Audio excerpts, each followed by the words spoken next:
চলন বিল এই নামটি বাংলাদেশের এমন কেউ নাই যে কানে শোনেননি।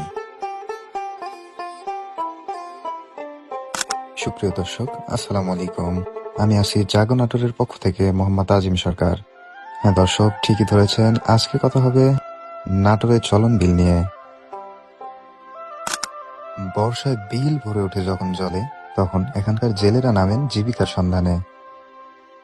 নৌকাই যেন তাদের প্রধান ভরসা। এই নৌকা নিয়েই তারা ছুটে চলেন বিভিন্ন জায়গায় জাল পাততে বা বড় ফাঁদ বসাতে।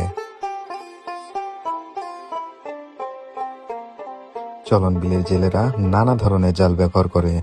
কখনো ছোট মাছের জন্য চায়না জাল, কখনো বড় মাছের জন্য ফাঁস জাল। ভাটার স্রোতে টেনে নেওয়া হয় বেহুন্দি জাল। বড়শি দিয়ে বড় মাছ ধরাও এখানকার প্রচলিত রীতি।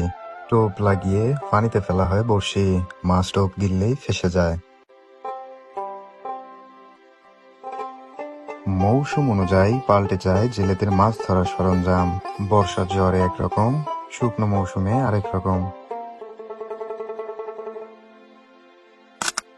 চলন বিল শুধু প্রকৃতির নয়, এই অঞ্চলের মানুষের জীবন জীবিকার উৎস।